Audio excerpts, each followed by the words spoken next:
السلام عليكم ورحمة الله وبركاته. ازيكم يا حبايبي؟ عاملين ايه؟ يا رب تكونوا بخير. يوم جديد ويوم سعيد علينا وعليكم يا رب. قبل ما ابدأ الفيديو، لو عجبك الفيديو اوعي تنسي تحطي لايك وتشتركي في القناة وتفعلي زر الاشعارات على الكل عشان يوصلك كل جديد انا بنزله. النهاردة هنعمل مع بعض مكرونة نجرسكو، الولاد نفسهم فيها جدا وكانوا طالبينها مني بقالهم فترة. فالنهارده قلت هعملها لهم باذن الله، وان شاء الله هتعجبكم جدا. طالعه جوسي وطعمها غني جدا، والصوص بتاعها طعمه فظيع. جربوها بالطريقه دي وان شاء الله هتعجبكم. وفي تركية كده انا عملتها فيها هتفرق معاكم جدا في الطعم. هنشوفها دلوقتي ان شاء الله لما يعني ندخل في المقادير بتاعه الصينيه. آه، هنا انا جبت فرخه خليتها لان ما كانش عندي فراخ مخلية او فراخ بانيه اعمل بيها الصينية. فطلعت فرخة من الفريزر وابتديت اخليها كده زي ما انت شايفة. قسمت الورك نصين وابتديت اقطع من عند المفصل من تحت من الورك، وفتحت كده اللحم من النص. العروق دي كده بقطعها، ملهاش لازمة طبعا برميها. وفتحت زي ما انت شايفة اللحم بتاع الورك كده من النص بتاع الدبوس، وببتدي اسلك بقى من العظمة كده اللحم وبنزل بيها لتحت. بتفضل عندي كده قطعة اللحم كاملة، وبروح قطعة بالسكينة. انا كنت مصوره كمان الصدر وانا بخليه، بس كنت بصور وانا مش فاتحه، يعني فتحت الكاميرا بس ما دوستش يعني تصوير. ففضلت ان انا ايه شغاله وبفتكر ان الكاميرا بتصور، لكن ما كانتش ساعتها بتصور. الفخده برضو بروح مسلكاها كده من جوه من عند الورك من جوه، وبمشي برضو مع العظم كده، بس ببتدي اشف كده اللحم من العظم. يعني يمكن الصوره شارحه نفسها اكتر من كلامي. طبعا لو انت بقى حابه تعملي شيش طاووق، هتفضلي هتروحي مقطعه اللحم ده كده على مربعات. هيبقى معاكي طبعا شيش طاووق تحفه جدا، بدل ما تروحي تشتريه من بره. فانت اهو خليتي وعملتي كل حاجه في البيت. انما انا طبعا علشان هعمل بيها صينيه المكرونه فقطعتها تقطيعه الشاورما كده. والصدر برضو قطعته نفس الحكايه واشتغلت بيه. دي كده ايه اللحمة المخلية من اللحمة كده لما خليتها بتاعت الفرخة. ده اللي طلعته معانا يعني. دلوقتي بقى رحت جبت طاسة وحطيت فيها شوية زيت، وهبتدي انزل بالفراخ تاخد صدمة كده. وهكون محضرة حوالي كيلو الا ربع بصل او نص كيلو بصل، على حسب يعني الكمية اللي انت عاملاها ايه في الفراخ، يعني الفراخ اللي انت هتعمليها. فردت الفراخ في الصينية في الطاسة كده زي ما انتوا شايفين. وهبتدي دلوقتي اجيب البصل وهشوحها كلها مع بعضها كده بالبصل. وكمان لو عندك انت فلفل الوان فلفل اخضر، انا كان عندي فلفل اخضر حامي وبارد حطيته. بس طبعا بعد ما بقى اشوح البصل كده ويدبل مع الفراخ شوية والفراخ تخش في سوا، فبروح نازله بالايه بالفلفل الاخضر بتاعي. لو عندك زي ما قلت لك الوان كمان ايه طبعا هيطعم الموضوع جدا. بس وهضيف دلوقتي 7 بهارات وبهارات فراخ وملح وفلفل اسود.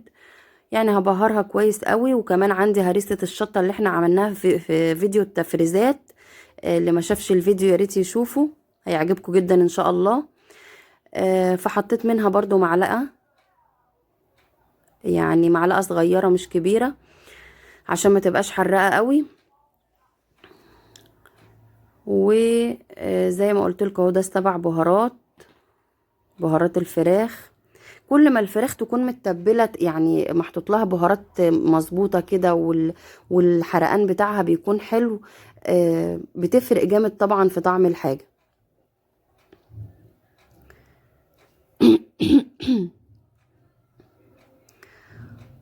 هقلبها برضو كده، هخلي الفلفل لحد ما يدبل فيها شويه، وبعدين هتكون جاهزه بقى على ايه على الحشو على طول. دلوقتي بقى جبت الحله اللي هعمل فيها البشاميل او الصوص الابيض. حطيت شوية زيت وهحط معاهم مكعبين زبدة. بتحطي بقى للبشاميل المادة الدهنية بتكون قد الدقيق اللي انت هتحطيه. يعني انا هحط دلوقتي 6 معالق دقيق كبار، وهتحطي قصادهم مادة دهنية نفس المقدار يعني. الست معالق دقيق دول انا حطيت عليهم لتر ونص لبن، لان انا كنت عايزه يبقى الصوص بتاعها كتير، لان انا عامله نص كيلو مكرونه، سلقه نص كيلو مكرونه قلم. فبشوح بقى الدقيق كده، ما بخلوش ياخد لون، بس بخليه تطير منه ريحه الدقيق الني. يعني هقلبه تقلبتين كده. هقلبه تقلبتين على ما ريحه الدقيق الني كده تطير منه، وهبتدي انزل عليه باللبن اللي هحطه عليه. زي ما قلت لكم الست معالق دول خدوا لتر ونص لبن، يعني انت لو هتعملي لتر لبن هتحطي 4 معالق بس، وقدهم ماده دهنيه. اسفه. فبشوحهم بقى كده كويس. شايفين اهو المرحله دي بقى كده فوران الدقيق ده، بروح نازله عليه باللبن، وهحط مكعب مرق الدجاج، وهحط ملح وفلفل اسود و7 بهارات. ودلوقتي هوريكم بقى هحط حاجة هتزود يعني هتخلي الصوص كده غني، كأنك حطيتي كده كريمة لباني او كريمة طهي، لان النجريسكو بيتحط فيها كريمة طهي، يعني الاصل بتاعها بيتحط فيها كريمة طهي. بس طبعا كريمة الطهي غالية جدا، فاحنا بنحاول نشوف لها بدايل. لو عندك بقى وش اللبن، القشطه بتاعت وش اللبن برضو هتحطيها. ما عندكيش هتحطي دلوقتي يعني انا حطيت حاجه دلوقتي بديله او بتعادل كريمه الطهي. هتقولوا لي ازاي؟ هقول له يعني انا دلوقتي هحط قطعه جبنه قريش. الجبنه القريش دي دسمه، يعني الجبنه القريش اللي موجوده عندي فيها نسبه دسم عاليه، فلما بتسيح في اللبن بتديله كده تقل، وبتديله يعني اللي انا حطيتها دلوقتي دي قطعة جبنة قريش، بتديله دسامة وبتديله تقل كده وطعم غني جدا. يعني جربيها، قطعة الجبنة القريش هتفرق معاكي جدا في طعم الصوص بتاع النجريسكو. وهحط برضو دلوقتي الصوص بقى جاهز، يعني تقل معايا وبقى جاهز معايا. طبعا ده بقى على كيفك، عايزاه خفيف عايزاه، بس هو القوام المثالي بتاعه ولا خفيف ولا تقيل. دلوقتي كمان هحط قطعة جبنة موتزاريلا برضو عشان تدي غناوة كده للصوص، وطعمه يبقى احلى ويبقى فيه مطة. هخليها برضو تسيح فيها، هي لسه خارجة من الفريزر. هقلبها كويس فيها كده لحد ما تسيح، وهنروح بقى ايه نشتغل في الصينية على طول. البرد مش عايز يسيب الواحد خالص الشتا ده، اللهم لك الحمد. ادعوا لنا كده ربنا يشفيني.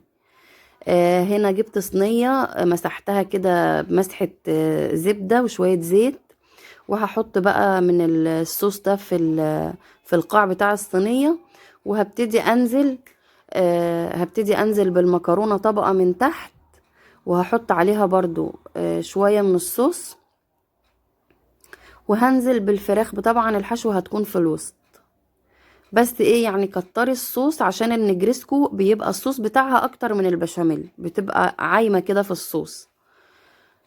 فزي ما انت شايفة كده حطيت البشاميل من فوق ومن تحت، وهسويها كويس. ودلوقتي هنزل بالشاورما اللي عملناها او بخلطة الفراخ دي. هوزعها كويس طبعا في الصينية كده، علشان يعني كل اللي ياخد قطعة يبقى كلها فيها فراخ، ما يبقاش في حتة فيها وحتة لا، حتة ما فيهاش.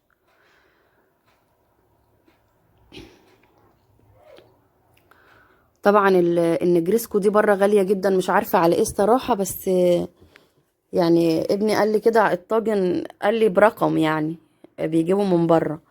ف... فليه بقى احنا ما نعملهاش في البيت؟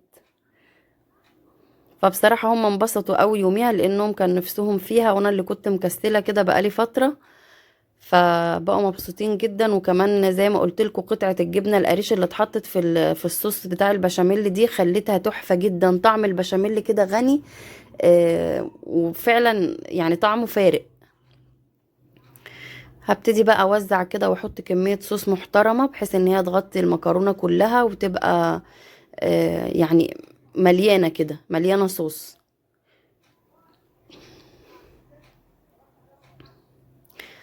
ما تنسوش لو عجبكم الفيديو اوعوا تنسوا تحطوا لايك يا جماعة، انا بفكركم اهو كل شوية علشان لو انتوا ناسيين وصلتوا معايا لغاية هنا من الفيديو، تدوسوا على زرار اللايك. ولو انتوا مش مشتركين في القناة ياريت تشتركوا. ولو عجبتكم الوصفة شيروها لكل اصحابكم علشان الفيديو يتشاف والقناة تكبر.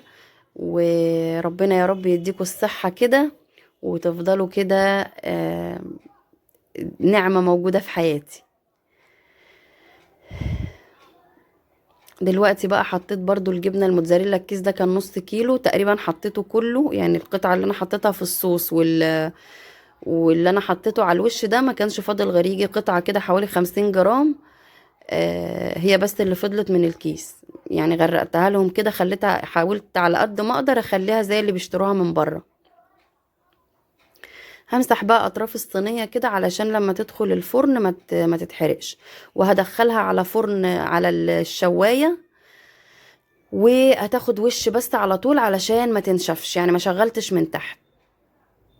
ولو عجبكم الفيديو ما تنسوش تحطوا لايك للمره الثالثه النهارده، واشوفكم في فيديو جديد. مع السلامه.